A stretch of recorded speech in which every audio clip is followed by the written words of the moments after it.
Hello guys, मैं महेंद्र रणवा आपका स्वागत करता हूँ मेरे यूट्यूब चैनल पे। सो डियर्स, हम बात कर रहे थे राजस्थान ज्योग्राफी की। एंड राजस्थान ज्योग्राफी में हम पढ़ चुके थे राष्ट्रीय उद्यान, बाघ परियोजना और रामसर साइट। ठीक है, यदि आप मेरे से जुड़ना चाहते हो तो मेरा यूट्यूब चैनल को सब्सक्राइब कीजिएगा, साथ ही साथ ऑल की घंटी बजाइएगा। वीडियो को ज़्यादा से ज़्यादा लाइक एंड शेयर कीजिएगा ताकि आपके सपोर्ट से मैं भी बढ़ सकूं और अच्छी से अच्छी वीडियो ला सकूं। बढ़ते हैं डियर्स आगे। तो आज हम पढ़ेंगे 26 वन्य जीव अभ्यारण्य। 26 वन्य जीव अभ्यारण्य। तो एक नंबर पे हम पढ़ रहे हैं आबू अभ्यारण्य। आबू अभ्यारण्य। आबू अभ्यारण्य है, ये सिरोही में है।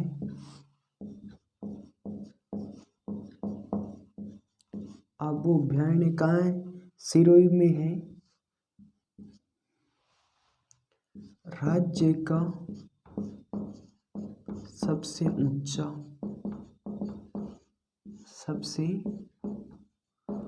ऊंचा अभ्यारण्य है। ये नक्की झील के पास है। नक्की झील के समीप, नक्की झील के समीप है ये।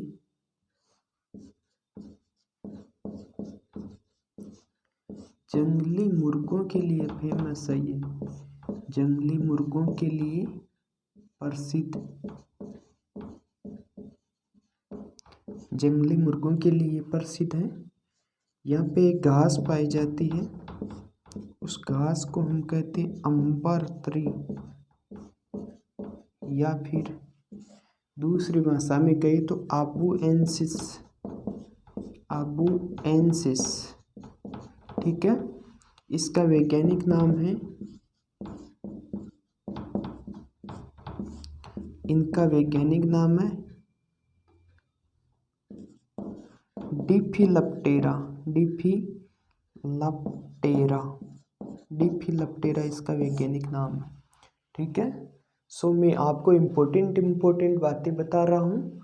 तो आबू अभ्यारण्य कहाँ है? सिरोही में है। राज्य का सबसे ऊंचा अभ्यारण्य है, नक्की झील के समीप है। जंगली मुर्गों के लिए प्रसिद्ध है और यहाँ पे घास पाई जाती है जिसे हम अंबर ट्री या आबूएनसिस कहते हैं, और डिफिलप्टेरा इसका वैज्ञानिक नाम है। ठीक है। 2 नंबर की बात करें तो सज्जनगढ़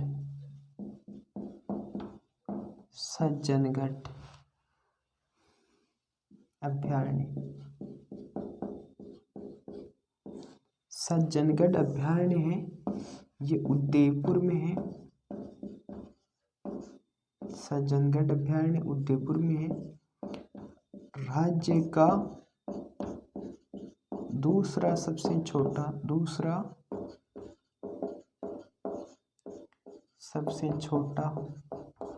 इसका क्षेत्रफल है मात्र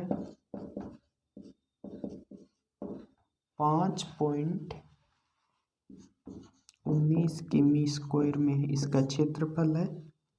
ठीक है। ये राजस्थान का प्रथम जैविक उद्यान बना था। प्रथम जैविक उद्यान बना, कब बना? अप्रैल 2015 में बना। ठीक है। तो सज्जनगढ़ अभ्यारण्य कहाँ पे है? उदयपुर में है। राज्य का दूसरा सबसे छोटा है, मात्र क्षेत्रफल 5.19 किमी स्क्वायर है। ये राज्य का प्रथम जैविक उद्यान बना, कब बना? अप्रैल 2015 में। इनके बाद में 3 नंबर पे बात करते हैं जयसमंद की। जयसमंद भी उदयपुर में है। जयसमंद भी कहाँ है? उदयपुर में है। जयसमंद झील के समीप है, जयसमंद झील के समीप है। इनके पूर्व में लसाड़िया का पठार है, लसाड़िया का पठार है। इनके पूर्व में लसाड़िया का पठार है।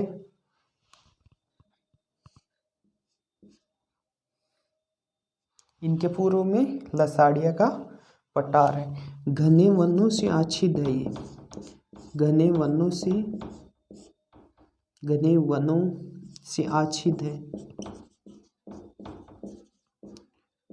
आच्छादित है मतलब यहाँ पे घने वन पाए गए जाते हैं। ठीक है, तो आबू अभ्यारण्य की बात कर ली, सज्जनगढ़ी और जयसमंद। इनके बाद में हम 4 नंबर पे चलते हैं। ध्यान रखना, आबू अभ्यारण्य सिरोही में है, सज्जनगढ़ अभ्यारण्य उदयपुर में है, जयसमंद अभ्यारण्य भी उदयपुर में, यही पूछते हैं मोटा मोटा। ठीक है,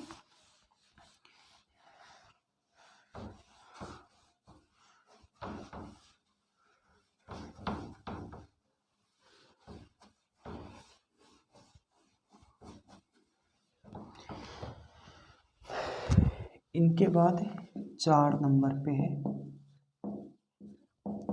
फुलवारी की नाल अभ्यारण्य। फुलवारी की नाल अभ्यारण्य ये कहाँ पे है? ये उदयपुर में है, उदयपुर में है। कब्र बिजू के लिए प्रसिद्ध है, कब्र बिजू के लिए प्रसिद्ध है। कब्र बिजू उदयपुर का जिला शुभंकर है, उदयपुर का जिला शुभंकर है कब्र बिजू। ठीक है, यहाँ पे 2 नदियां बहती है, मानसी व वक्कल नदी बहती है, मानसी और वाक्कल नदी बहती है, मानसी व वाक्कल नदी बहती है। तो फुलवारी की नाल अभ्यारण्य भी कहाँ पे है? उदयपुर में। यहाँ पे कौन सा जीव पाया जाता है? कब्र बिजू, मानसी एवं वाक्कल नदी यहाँ पे बहती है। ठीक है, इनके बाद में हम बात करते हैं 5 नंबर पे सीता माता अभ्यारण्य। सीता माता अभ्यारण्य, सीता माता अभ्यारण्य मुख्यतः पूछे तो ये प्रतापगढ़ में है, प्रतापगढ़ में, लेकिन थोड़ा सा हिस्सा चित्तौड़ में भी आता है। ठीक है, थोड़ा सा हिस्सा चित्तौड़ में भी आता है। यहाँ ये क्षेत्रफल के लिहाज से, क्षेत्रफल के लिहाज से राज्य का तीसरा बड़ा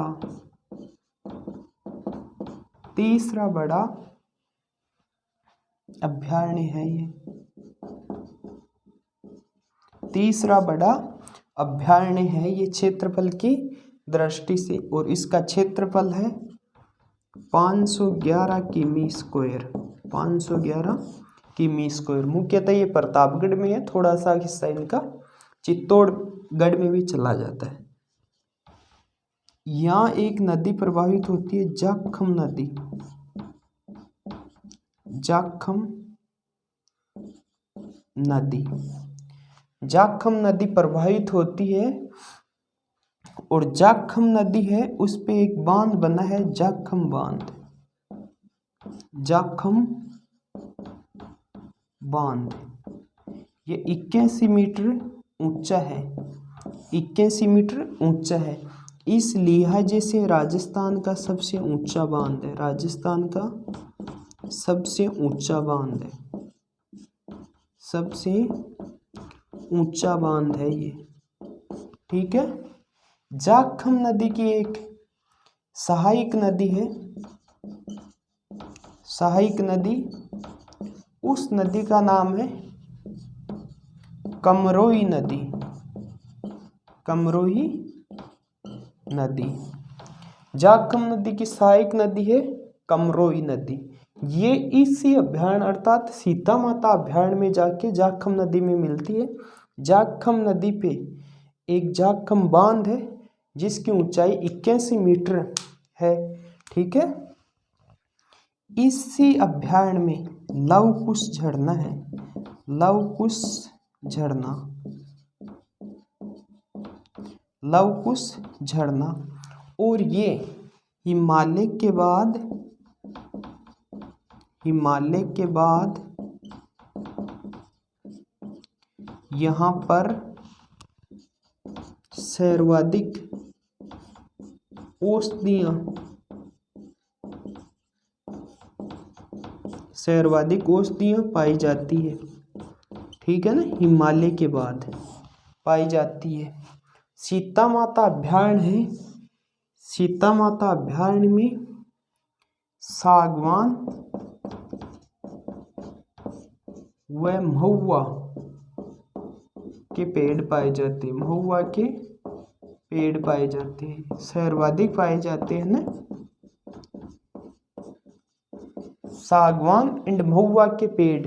ऐसा पूछ लिया जाए कि सर्वाधिक सागवान एवं महुआ के पेड़ कहाँ पाए जाते हैं, तो वो पाए जाते हैं सीता माता अभयारण्य में।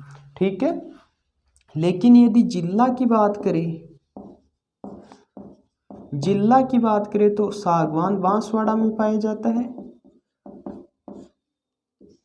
और महुआ पाया जाता है डूंगरपुर में, डूंगरपुर में। ठीक है, जिले की बात करें तो सागवान सर्वाधिक कहाँ पाया जाता है, बांसवाड़ा में, और यदि महुआ की बात करें तो ये डूंगरपुर में पाया जाता है।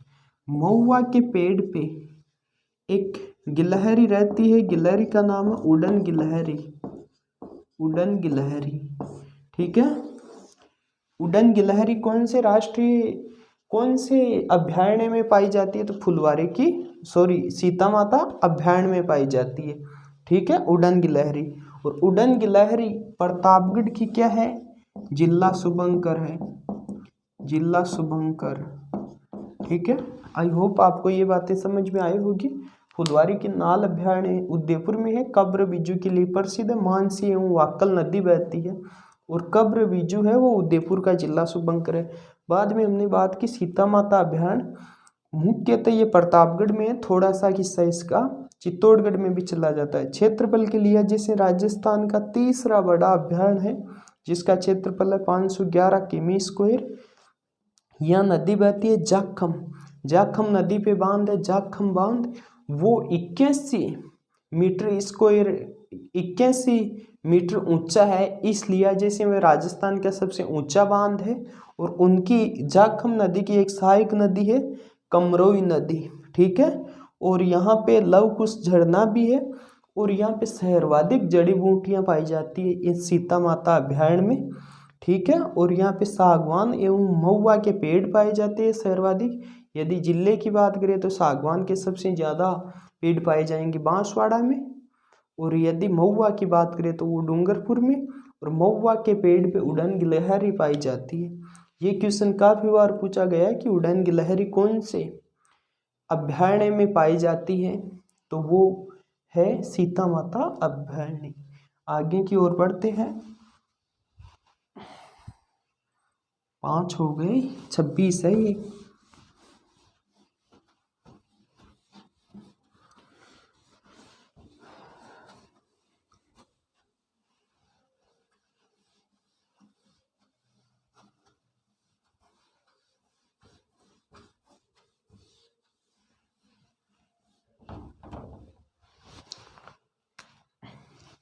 छठा है हमारा बस्सी वन्य जीव अभयारण्य या अभयारण्य, बस्सी वन्य जीव अभयारण्य। ठीक है, तो बस्सी है वो चित्तौड़गढ़ में है। बस्सी कहाँ है? चित्तौड़गढ़ में है। बस्सी अभयारण्य चित्तौड़गढ़ में है। और यहाँ पे नदियां बहती है दो, एक का नाम है ओराई व बामणी नदी। ओराई व बामणी नदी बहती है, यहाँ पे प्रवाहित होती है।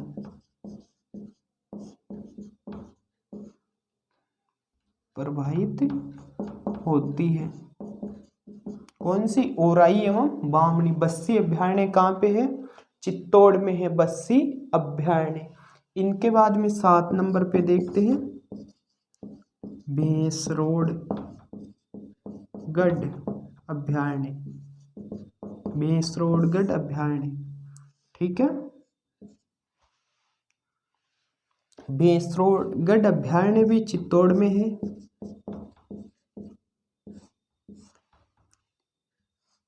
और यहाँ पे नदी बहती है बामणी व चंबल। बामणी व चंबल प्रवाहित होती है, प्रवाहित होती है। और ये भेंसरोडगढ़ अभयारण्य है, ये घड़ियालों के लिए प्रसिद्ध है। घड़ियालों के लिए प्रसिद्ध है, ठीक है, प्रसिद्ध है। हमारा कौन सा था? बस्सी अभयारण्य। उनके बाद में भेंसरोडगढ़ अभयारण्य। और 8 नंबर पे हम पढ़ेंगे चंबल अभयारण्य।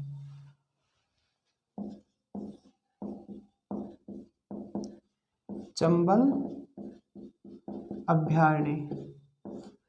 चंबल अभयारण्य राजस्थान का एकमात्र नदी अभयारण्य है और ये 3 राज्यों में विस्तृत है। 3 राज्य कौन कौन से? तो एक सबसे पहले एमपी आएगा, उनके बाद में राजस्थान आएगा और उनके बाद में यूपी आएगा। लेकिन यदि ये पूछे कि सर्वाधिक कौन से राज्य में, तो राजस्थान में है।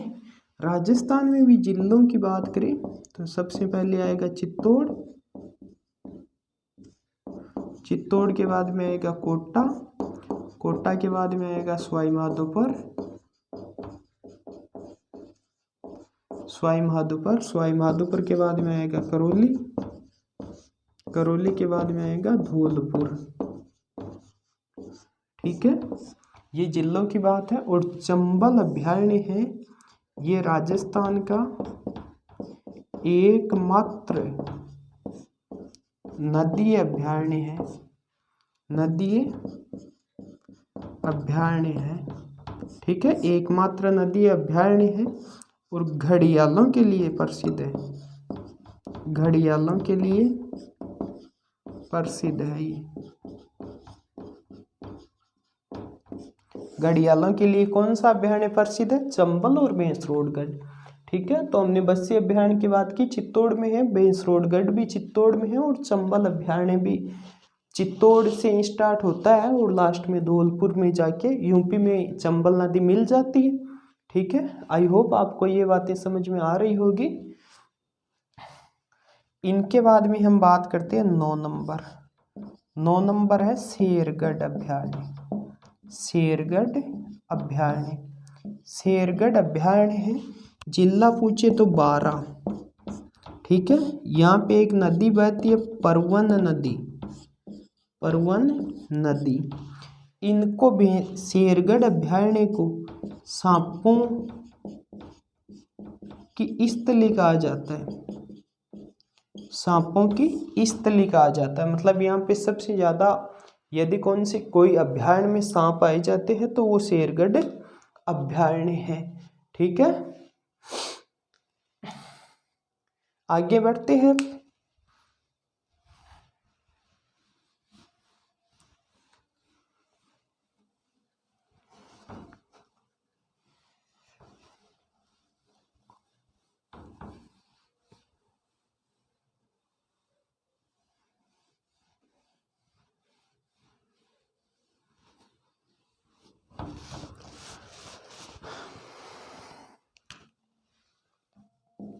दस नंबर 9 तक कर लिए। 10 नंबर है हमारा दर्रा राष्ट्रीय उद्यान, सॉरी अभयारण्य। दर्रा राष्ट्रीय अभयारण्य ये फैला हुआ है कोटा में, झालावाड़ में और चित्तौड़ में फैला हुआ है दर्रा राष्ट्रीय अभयारण्य। यहाँ पे गागरोनी तोता, ठीक है, और धोकड़ा वृक्ष पाए जाते हैं,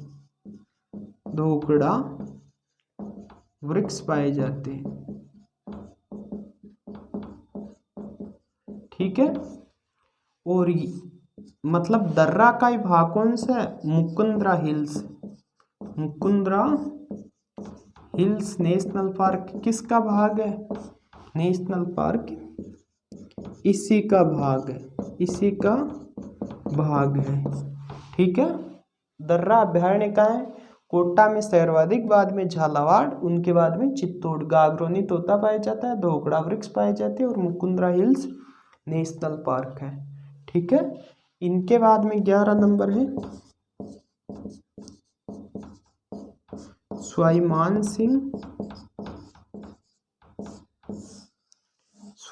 सिंह, ये सवाई माधोपुर में है, सवाई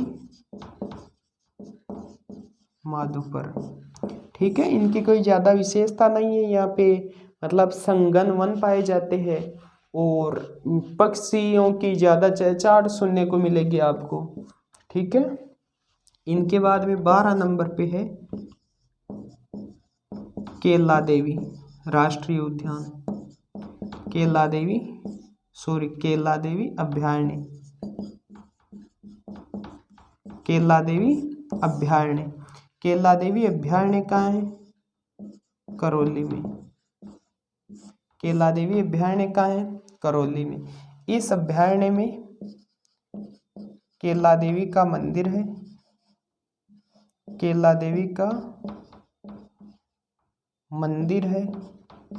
ठीक है। केला देवी का मंदिर है, साथ ही साथ यहाँ पे एक नदी बहती है, कालीसील नदी प्रवाहित होती है, ये केला देवी का मंदिर है ना, ये एक पर्वत है, इसके अंदर त्रिकूट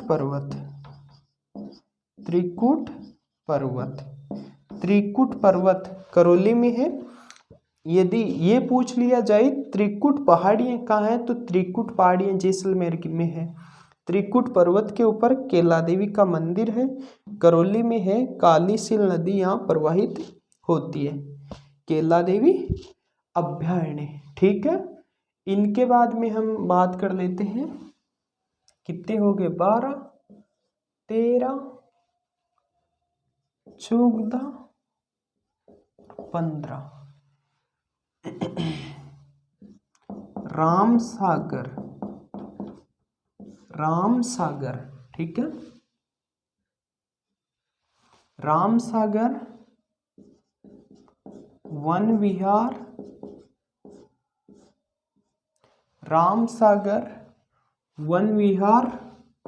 और केसर बाग, ये तीनों के तीनों धौलपुर में स्थित है। कौन कौन से? रामसागर, वन विहार और केसर बाग। इनको दर्जा कब मिला? तो ये बने तीनों साथ ही 1955 में, और ये है कहाँ पे? धौलपुर में। उच्च जैव विविधता रखते थे, इन्हीं लिए इनको 1955 में ही राज्य अभयारण्यों का दर्जा मिला, ठीक है। तो कौन कौन से? रामसागर, वन विहार एंड केसर बाग, ठीक है। इनके बाद में हम बात करते हैं 16 नंबर पे बंद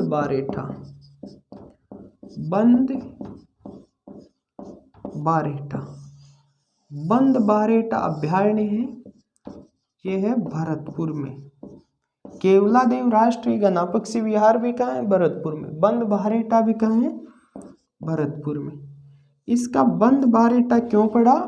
क्योंकि ये बांध के समान है इनका आकार, ठीक है, इसलिए इनका बंद बारेटा नाम पड़ा। और यहाँ पे एक नदी बहती है, कुकुंद नदी। कुकुंद नदी प्रवाहित होती है बंद बारेठा में, ठीक है। तो 10 नंबर पे दर्रा जो कोटा, झालावाड़ और चित्तौड़ में था। सवाई मानसिंह सवाई माधोपुर में है। केवलादेवी करौली में है। रामसागर वन विहार एंड केसरवा कहाँ पे? धौलपुर में। बंद बारेटा कहाँ पे है? तो बंद बारेटा आपका भरतपुर में है, ठीक है। आई होप आपको ये चीजें समझ में आई होगी। 16 नंबर तक हो गए अपने।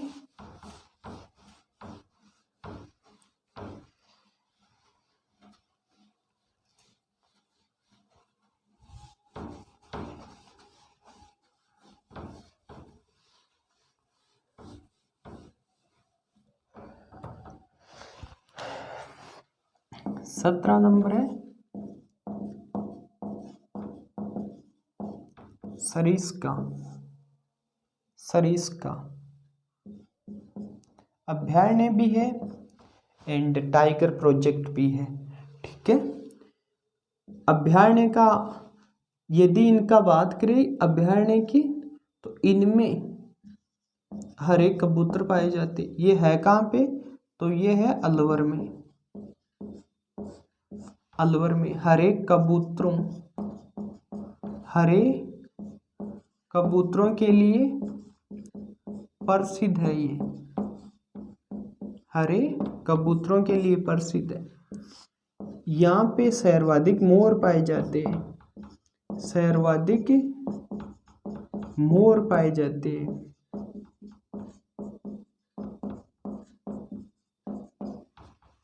ठीक है। यह एक बाघ परियोजना है। बाघ परियोजना है, ठीक है। इनके साथ साथ यहाँ पे काकणबाड़ी का दुर्ग है।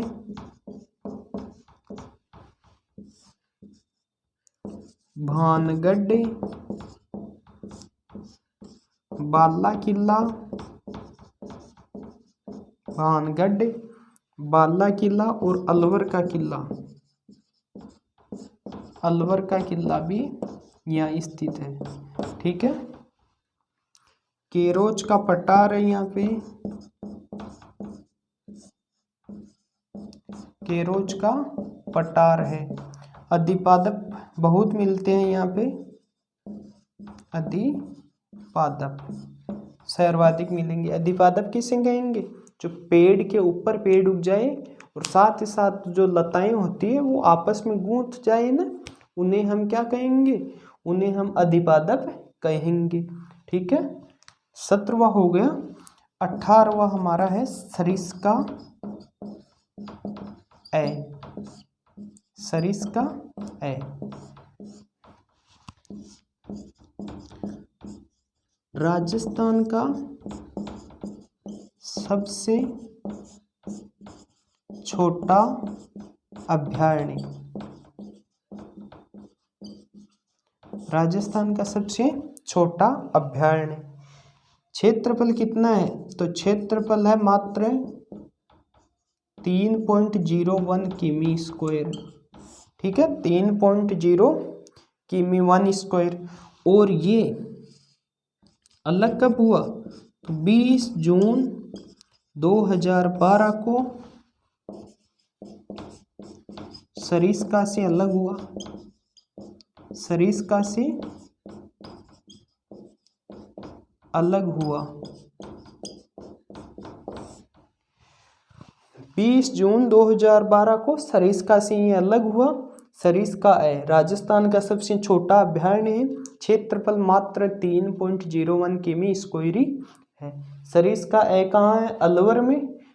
और यहाँ पे ये हरे कबूतरों के लिए प्रसिद्ध है। मोर सर्वाधिक पाए जाते हैं। ये एक बाघ परियोजना है। 1978 में बनी थी ये बाघ परियोजना, ठीक है। कांकनबाड़ी का दुर्ग है यहाँ पे, भानगढ़ बाला किला और अलवर का किला है, केरोज का पठार, अधिपाद बहुत संख्या में मिलते हैं। ठीक है, आई होप आपको 18 नंबर तक समझ में आया होगा। इनमें देखो परीक्षा में यही क्वेश्चन पूछा जाता है, ये तो बहुत रेयरली आ जाए तो तब लिखा रहा हूँ मैं। ठीक है, मुख्यतः यही क्वेश्चन पूछा जाता है आपको।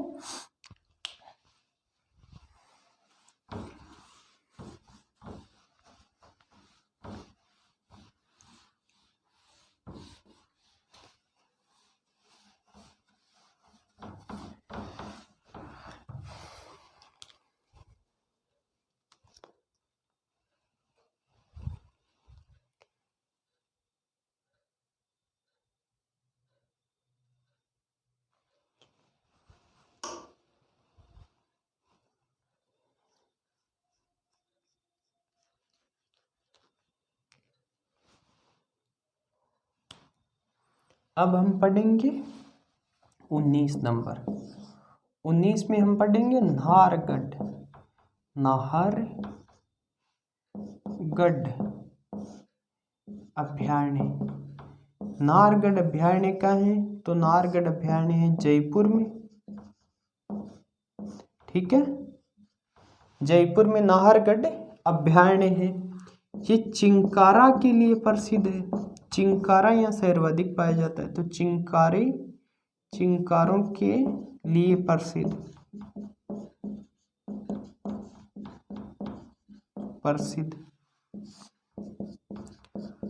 राज्य का दूसरा जैविक उद्यान बना। ठीक है ना, राज्य का क्या बना? दूसरा जैविक उद्यान बना। कब बना? तो ये बना 4 जून 2016 को। यहाँ पे ही जो चिड़ियाघर था ना जयपुर का जू, उनको यहाँ शिफ्ट कर दिया गया है। चिंकारों के लिए प्रसिद्ध है, राज्य का दूसरा जैविक उद्यान बना और जयपुर में स्थित है। ठीक है, इनके बाद में हम 20 नंबर पे बात करेंगे जमुआ रामगढ़ है, ये भी जयपुर में है। जमुआ रामगढ़ भी कहाँ है? जयपुर में है। यहाँ पे एक नदी बहती है, नदी का नाम है बाणगंगा। इस बाणगंगा पे एक बांध है, बांध का नाम है जमुआ रामगढ़ बांध। जमुआ रामगढ़ बांध। ठीक है, बाणगंगा नदी पे कौन सा बांध बना है? जमुआ रामगढ़ बांध। और इसी बांध से इस जो अभयारण्य इनमें सप्लाई होती है। आई होप आपको इनके बारे में समझ में आया होगा। नाहरगढ़ अभयारण्य जयपुर में है, चिंकारों के लिए प्रसिद्ध है, राज्य का दूसरा जैविक उद्यान बना 4 जून 2016 को। जो चिड़ियाघर था उनको भी यहीं शिफ्ट कर दिया नाहरगढ़ में। और जमुआ रामगढ़ ये भी जयपुर में है, जहाँ पे कौन सी नदी बहती है? बाणगंगा। बाणगंगा नदी को हम अर्जुन की गंगा भी कहते हैं। चलते आगे की ओर।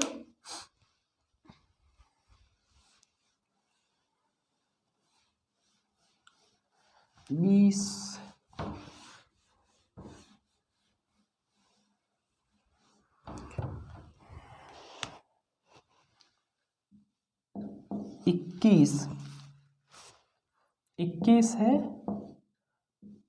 टोडगढ़ रावली।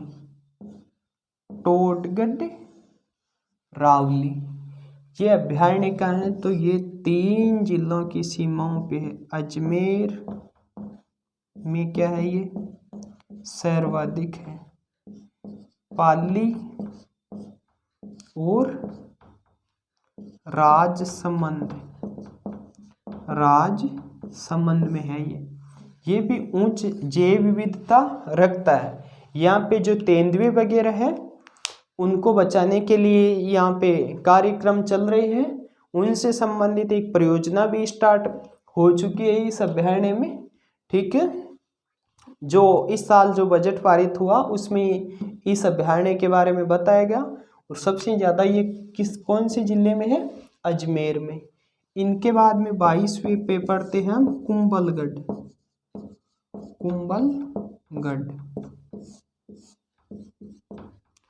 कुंभलगढ़ तो कुंभलगढ़ है वो उदयपुर, पाली और राजसमंद में है। उदयपुर, पाली और राजसमंद में है ये, ठीक है। यहाँ पे पाए जाते तेंदुए सर्वाधिक पाए जाते हैं। तेंदुए क्या पाए जाते हैं यहाँ पे? सर्वाधिक। हिरणे भी पाई जाती है, हिरणे भी पाई जाती है। और तेंदुओं के लिए यहाँ परियोजना स्टार्ट है। तेंदुए परियोजना संचालित है। यहाँ तेंदुए परियोजना, या हम जिसे क्या कहते हैं? पेंथर। तेंदुए को हम इंग्लिश में क्या कहते हैं? पेंथर परियोजना। पेंथर प्रोजेक्ट स्टार्ट है यहाँ पे। पेंथर प्रोजेक्ट स्टार्ट है। यहाँ पे भेड़िए भी पाए जाते हैं, भेड़िए भी काफी संख्या में पाए जाते हैं, ठीक है। तो टोडगढ़, रावड़ी तो अजमेर में सर्वाधिक है, उनके बाद में पाली और राजसमंद। कुंभलगढ़ है वो उदयपुर, पाली और राजसमंद में है। यहाँ पे तेंदुए काफी संख्या में पाए जाते हैं, हिरणे भी पाई जाती है। और यहाँ पे पेंथर प्रोजेक्ट स्टार्ट है और भेड़िए भी यहाँ पे पाए जाते हैं। आई होप आपको ये समझ में आया होगा। आगे बढ़ते हैं अब।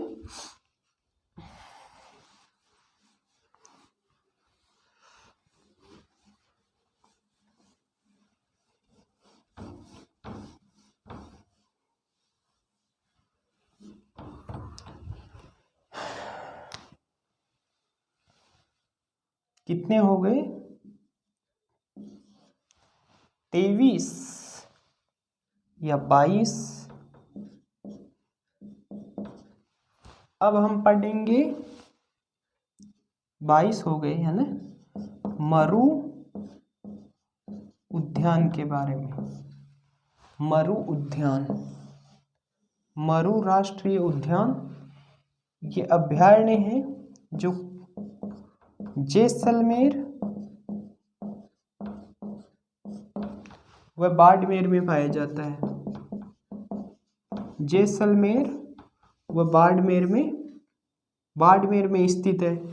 अब इनका टोटल क्षेत्रफल है 3162 किमी स्क्वायर, जिसमें से 1900 किमी स्क्वायर में तो ये है और बाकी बचा 1262 किमी स्क्वायर बाड़मेर में है, ठीक है। मरु उद्यान, ठीक है, या मरु अभयारण्य। क्षेत्रफल कितना है? 3162। जैसलमेर में 1900 है और बाड़मेर में 1262 है। यहाँ पे पाया जाता है पियूना सांप, ये जहरीला होता है। पियूना सांप, गोडावण, पियूना सांप एंड गोडावण। साथ ही साथ यहाँ पे सेवण घास भी पाई जाती है, सेवण घास। यहाँ पे आर्क वुड फॉसिल को स्टोर करने के लिए यहाँ पे मतलब एक जो सरकारी संस्था है वो काम कर रही है। आर्क वुड फॉसिल है, जो भी जीवाश्म यहाँ से प्राप्त हुई है। जैसे यहाँ पे 2001 के समथिंग डायनासोर के अवशेष मिले थे, तो वो भी इसी में आर्क वुड फॉसिल में ही रखा हुआ है, ठीक है। पियूना सांप, गोडाउन और सेवण घास है। कुल एरिया की बात करें तो 3162 है। यहाँ पे मानव आवास है, मानव आवास, मानव घास भी है यहाँ पे। ठीक है, आई होप आपको ये समझ में आया होगा। बढ़ते आगे की ओर।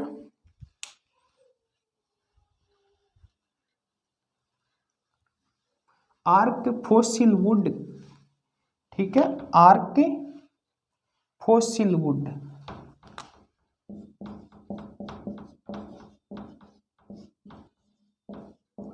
आर्क फॉसिल वुड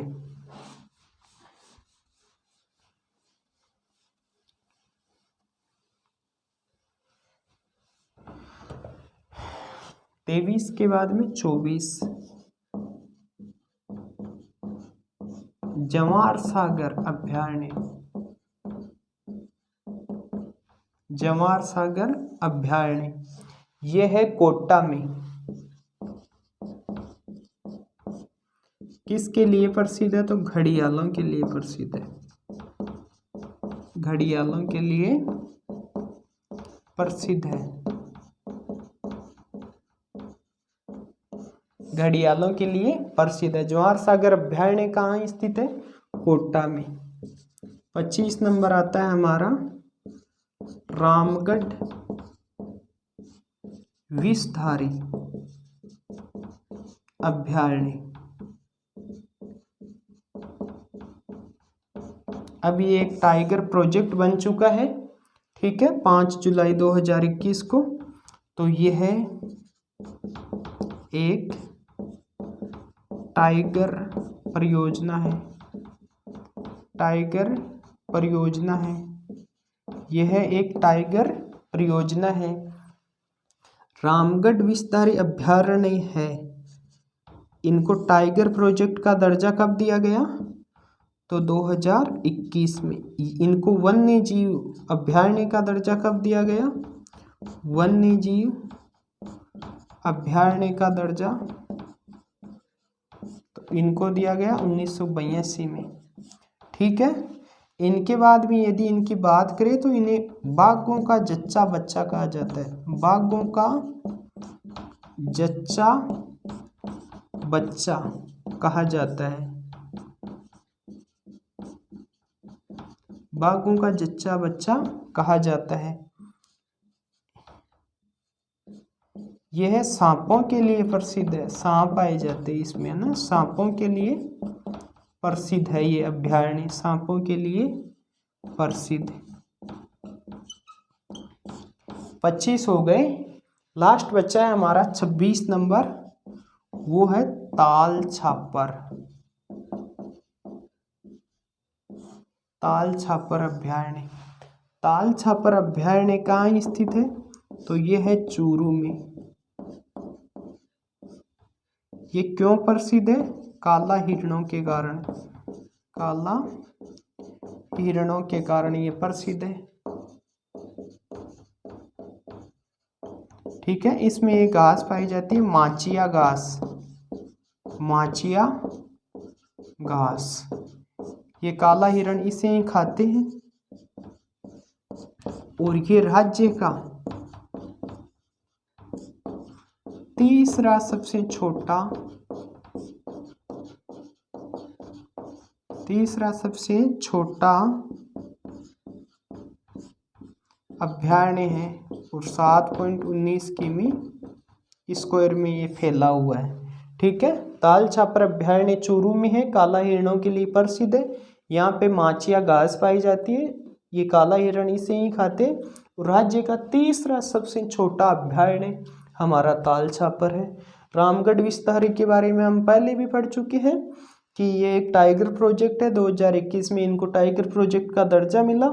वन्य जीव अभयारण्य 1982 में इनको दर्जा मिला। बाघों का जच्चा बच्चा कहा जाता है, सांपों के लिए प्रसिद्ध है। जवार सागर अभयारण्य कोटा में है, जो घड़ियालों के लिए प्रसिद्ध है। जय हिंद। यदि आपको हमारा वीडियो पसंद आ रहा है तो लाइक, शेयर एंड सब्सक्राइब कीजिएगा। Thank you.